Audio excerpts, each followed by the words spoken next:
Mônica Níquel, médica veterinária especializada em nefrologia e uma das fundadoras do INEV, Instituto de Nefrologia Veterinária. E hoje a gente vai falar sobre um tema que é muito recorrente na nossa rotina, que é desvendar a azotemia. É muito comum na prática chegar em pacientes que têm bioquímicos alterados, ureia e creatinina elevada, e a tendência é sempre tentar identificar que aquilo dali está puxando para a parte renal, como se aquele paciente, por ser azotêmico, fosse um paciente com uma doença renal. E nem sempre é assim. A azotemia ela pode ter diversas outras causas, inclusive causas extra-renais. Então, para a gente tentar entender mais ou menos como isso acontece, primeiro é importante que a gente lembre qual que é o conceito da azotemia. Então, a azotemia é uma alteração bioquímica que é caracterizada pelo aumento das concentrações de compostos nitrogenados, como a ureia e a creatinina. Por que a gente sempre avalia a ureia e a creatinina especificamente? A creatinina ela era antigamente considerada padrão ouro para avaliar a azotemia pela característica dela ser livremente filtrada nos glomérulos e não sofrer reabsorção tubular. Então, 100% da creatinina que chega até os rins tem que ser excretada na urina 100%. Então, teoricamente, teria que acontecer isso, é como funciona num paciente saudável. Isso não acontece da mesma forma com a ureia. A ureia ela não tem essa característica de ser livremente filtrada nos glomérulos e não sofrer reabsorção tubular. Ela sofre reabsorção tubular, então ela não é um valor tão fidedigno para a gente avaliar a função, mas de qualquer forma a creatinina ainda tendo essas características, a gente precisa lembrar que ela só começa a se alterar os seus valores quando é realmente um valor alterado por questão renal, quando a gente já tem um mínimo de 75% de comprometimento. O que leva a gente a pensar também que nem sempre uma creatinina normal quer dizer pra gente que aquele paciente não tenha uma alteração renal associada. Quando a gente fala de azotemia de origem não renal, as possibilidades são azotemias pré-renais, de causas antes do rim, ou azotemia pós-renal, após o rim. E tem azotemia renal de fato. Quando a gente pensa em causas de azotemia pré-renal, a gente pode associar qualquer circunstância que faça com que a perfusão sanguínea daquele rim fique prejudicada. Então, alguma situação pré-renal que prejudique, inclusive, a taxa de filtração glomerular. Se tem uma perfusão sanguínea inadequada, a taxa de filtração glomerular, por consequência, também fica inadequada. E por conta disso, a gente pode encontrar pacientes que têm o acúmulo desses compostos nitrogenados, mas não está associado a uma alteração intrínseca renal de fato. Então, exemplos: desidratação, pacientes que têm insuficiência cardíaca congestiva. A gente sabe que, apesar de distante, o coração e o rim eles trabalham muito juntos. 20% do débito cardíaco vai para a perfusão sanguínea renal. Então, o paciente que tem esse déficit, ele tem a tendência a ter a perfusão sanguínea inadequada e ter a taxa de filtração glomerular reduzida, e também fazer azotemia, situações que fazem com que aquele paciente fique hipotenso, hipovolêmico. Tudo isso pode fazer com que a perfusão fique inadequada e esse paciente tenha a redução de taxa de filtração glomerular e também uma azotemia, aumento de ureia e creatinina, não associada a uma alteração renal de fato. Nessas situações, esses pacientes eles têm uma tendência mais fácil de reversão, justamente por não ter uma alteração intrínseca renal acontecendo. Então, é aquele paciente que você identifica qual que é o gatilho, o que está causando aquela situação, você trata, você mexe com aquilo que está errado e esse paciente ele vai voltando ao normal, os bioquímicos, por não ter uma alteração renal acontecendo. O quanto antes a gente identifica qual é esse gatilho, melhor o prognóstico. Por mais que seja mais fácil de reverter, se esse gatilho ele persiste, se esse insulto ele demora de ser revertido, em algum momento essa alteração pré-renal pode virar de fato renal. Aquela persistência de baixa perfusão sanguínea vai em algum momento comprometer aquele rim. Então, sempre identificar o quanto antes e tentar reverter essa causa. Quando a gente fala de azotemia renal de fato, nesse momento a gente já tem uma alteração intrínseca renal acontecendo. Então, tem uma lesão, uma alteração renal que já está instituída e por conta disso, todo o funcionamento renal fica comprometido, inclusive a capacidade de excreção de metabólitos, inclusive a capacidade de excreção da ureia, da creatinina e de outros compostos. Então, nessa situação, esse acúmulo de substâncias acontece por incapacidade do rim em excretar. Nessas situações, a gente pode ter pacientes com alteração renal aguda ou paciente que já é um nefropata crônico, já tem uma doença crônica que já está acontecendo há algum tempo. Quando a gente fala da doença renal crônica, a gente já tem um paciente que tem uma redução mínima de 75% de função renal. Isso pode ser de origem tanto glomerular quanto tubular, ou os dois.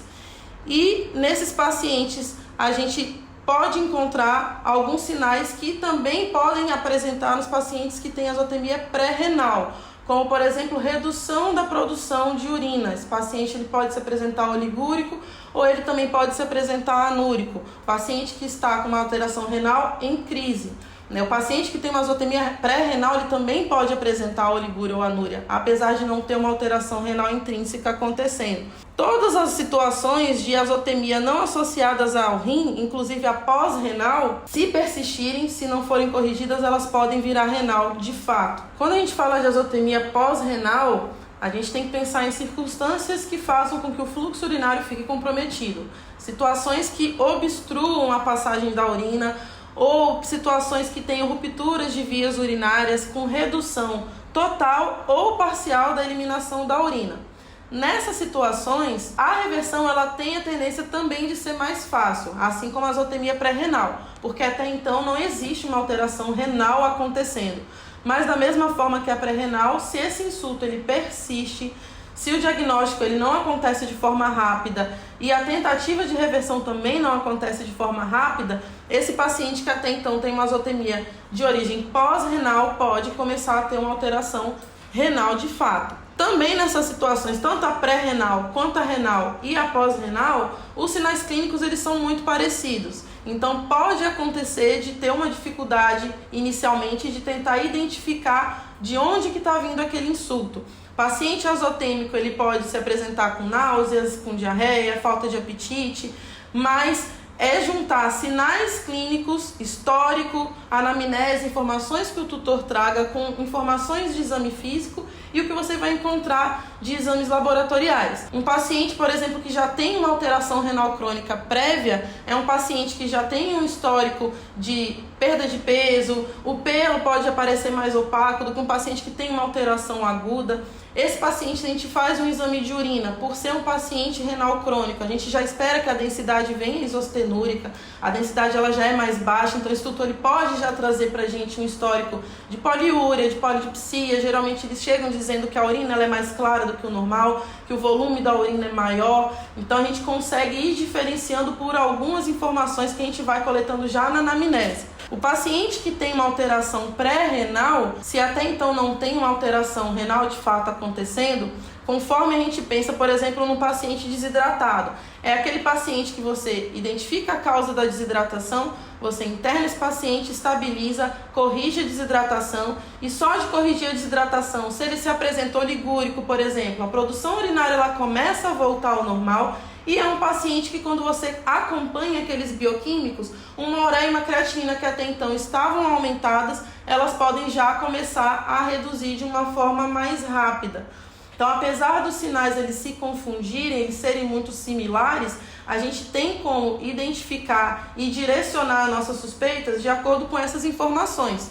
De acordo com informação de histórico, o que o tutor traz pra gente, histórico de doenças prévias, histórico de ingestão de medicamentos, e o que a gente encontra é em exame físico que pode diferenciar se é um paciente que é crônico, se é um paciente que é agudo, gatos que cheguem pra gente e a gente consegue fazer palpação abdominal e a bexiga está distendida, a gente pensa na possibilidade de uma obstrução uretral, pode justificar aquela azotemia. Então, quadro de emergência, a gente tentar corrigir aquela obstrução para com isso esse paciente conseguir restabelecer o fluxo urinário e restabelecendo o fluxo urinário ele voltar a ter os valores de ureia e creatinina dentro da normalidade. E o paciente obstruído, mesmo exemplo, o gato que chegou obstruído, com escúria, a bexiga distendida, você fez a desobstrução, fez a manobra de emergência, estabilizou aquele gato e a azotemia persistiu. Apesar dele já ter ficado hidratado, você ter já corrigido a desidratação, fez toda a manobra que precisava terapêutica e a azotemia persistiu. Pode ser um paciente que, por não ter tido uma correção imediata, precoce daquele insulto, uma alteração que até então ela era pós-renal, ela virou uma alteração renal de fato. Então é uma situação que também acontece muito na nossa rotina. Por isso, a necessidade da gente ter identificação de forma precoce e agir de forma rápida na correção desses gatilhos. Então, resumindo, exemplos práticos que a gente encontra de pacientes pré-renal, renal e pós-renal quando a gente pensa em azotemia. Pré-renal é só a gente tentar lembrar de qualquer situação que possa interferir na perfusão sanguínea renal e, por consequência, na taxa de filtração glomerular. Mais comum que a gente tem, desidratação, mas qualquer circunstância que leve a hipotensão pode ser uma causa de azotemia pré-renal. Pacientes com insuficiência cardíaca congestiva, pacientes com choque circulatório podem ser pacientes que talvez apresentem azotemia de origem pré-renal. Pensando na pós-renal, pacientes com ruptura de bexiga, uroabdômen, pacientes com obstrução urinária, obstrução de fluxo, felinos com obstrução uretral, que pode ser por cálculo ou cistite idiopática felina na forma obstrutiva, qualquer circunstância que obstrua total ou parcialmente aquele fluxo urinário. E a azotemia renal, de fato, pode ser por paciente que tenha uma doença renal aguda, paciente que tem uma doença renal crônica agudizada, ou o paciente crônico que está estável, por ser estável ele já tem aquela azotemia constante. Lembrando que a azotemia é diferente de uremia, então o paciente crônico estável ele é azotêmico, mas ele está clinicamente estável, diferente de um paciente crônico que começa a desenvolver sinal clínico, começa a se apresentar num quadro de uremia e começa a aparecer para a gente desidratado, com vômito, com diarreia. É um paciente que precisa de intervenção e internamento.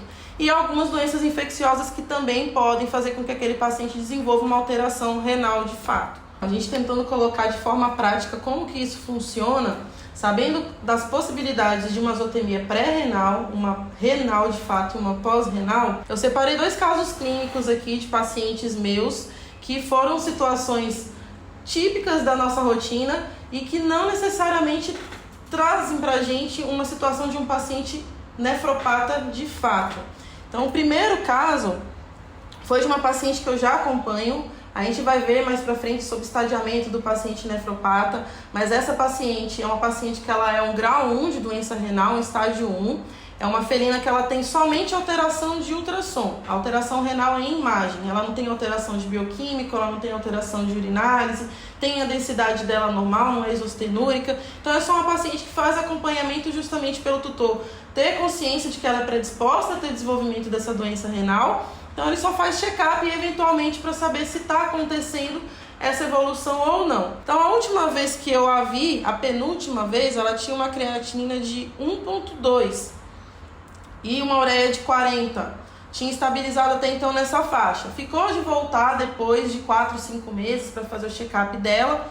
Assintomática, o tutor já sabe quais são os exames, já deixa a solicitação com ele, então ele já chega basicamente com todos os exames necessários para a gente fazer a reavaliação.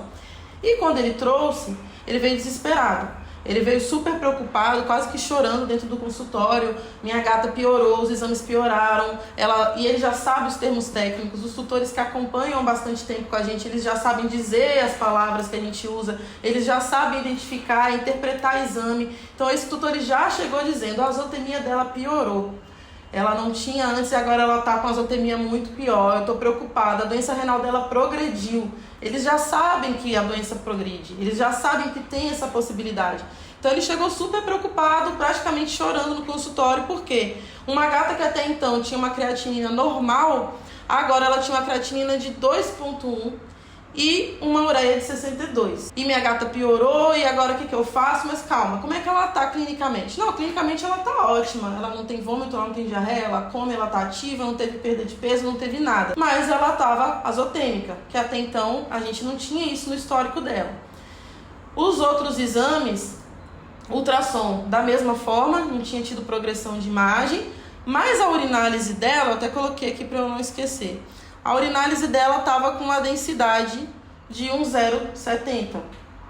Uma paciente que tem uma densidade de 1,070, tinha tido essa azotemia e não tinha histórico de ter tido nenhuma outra informação que me sugerisse uma progressão, não estava batendo, estava estranho. E aí eu perguntei para ele, Leonardo, você fez alguma coisa de diferente no momento da coleta? Como é que foi isso? Fez jejum? Que jejum, inclusive, é um fator que pode alterar o resultado do paciente. Se aquele paciente ele coleta esse exame sem estar em jejum, uma coleta pós-prandial pode dar pra gente um falso aumento naqueles resultados. Então isso é importante da gente saber. E ele me respondeu, não, ela estava em jejum. Na verdade eu deixei em jejum de 12 horas, mas quando eu cheguei na clínica, demorou de atender e acabou que ela ficou quase que umas 15 horas em jejum. Jejum só alimentar? Não, de água também.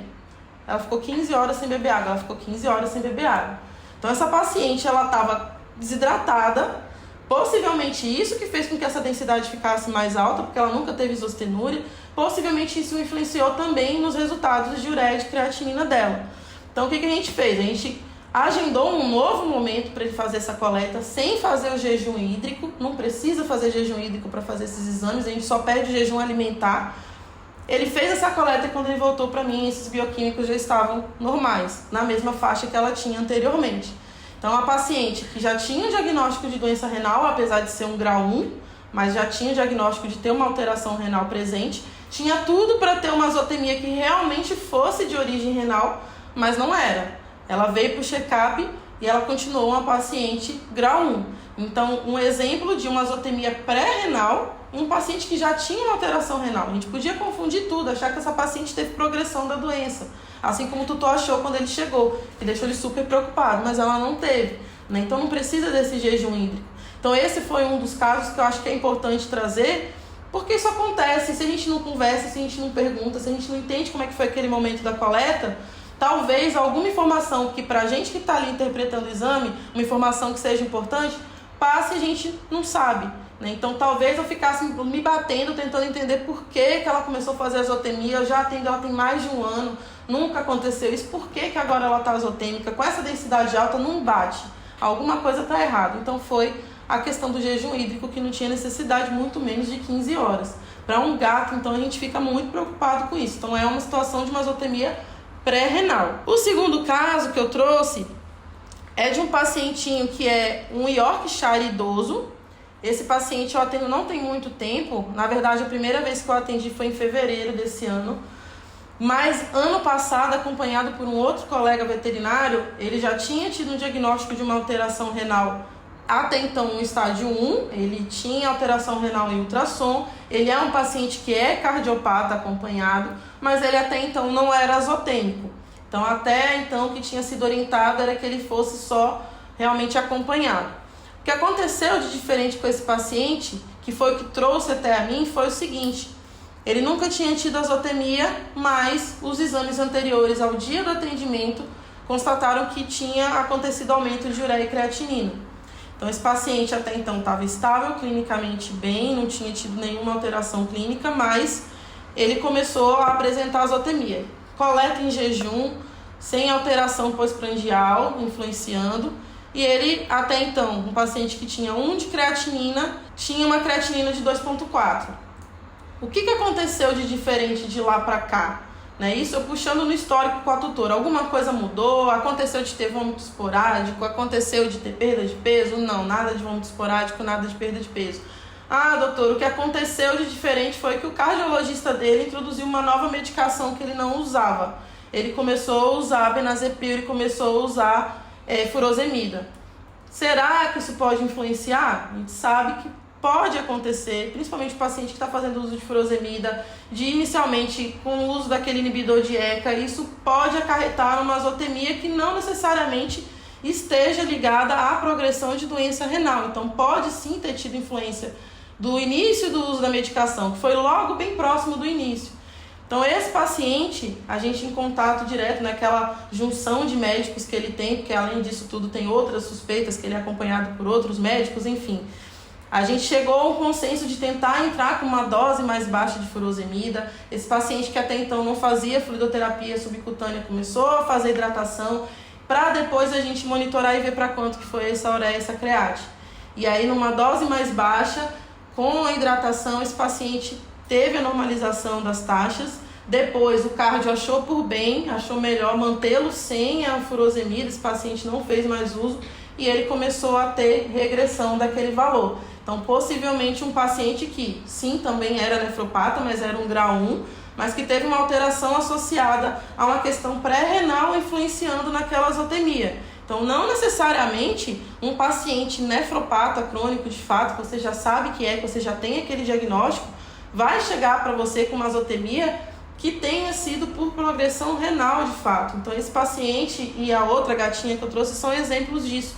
Então a azotemia pré-renal e a pós-renal também, elas também podem acontecer em pacientes que você já tem o diagnóstico de doença renal. Não é sempre só com pacientes que não têm uma alteração associada. Inclusive o próprio paciente com uma alteração renal crônica, como a gente sabe que progride, em algum momento ele pode agudizar, pode aparecer para a gente em crise, aquela crise faz com que ele entre em síndrome urêmica, faz com que ele desenvolva vômitos, diarreia, desidrate, e essa desidratação é uma junção de uma alteração renal de fato com uma alteração pré-renal. Então esse paciente, inclusive, se ele já não estiver evoluindo para um grau de alteração renal importante, uma possível falência, você hidrata, interna, monitora, corrige todos os fatores que podem estar ali influenciando, é um paciente que ele pode ter melhora clínica e melhora laboratorial. Então isso pode acontecer também. Lembrando então de todas essas possibilidades das causas pré-renais, das causas renais e das causas pós-renais, fica muito mais fácil da gente entender o que pode chegar pra gente. Né? Fica mais fácil da gente não ficar tão confuso quando a gente atender um paciente azotêmico e não achar que todo paciente azotêmico necessariamente precisa de fluido, necessariamente precisa ficar internado e necessariamente é um paciente que tem uma doença renal crônica. Então, para resumir, a partir de hoje a gente já consegue identificar as possíveis causas de azotemia que não necessariamente são de origem renal.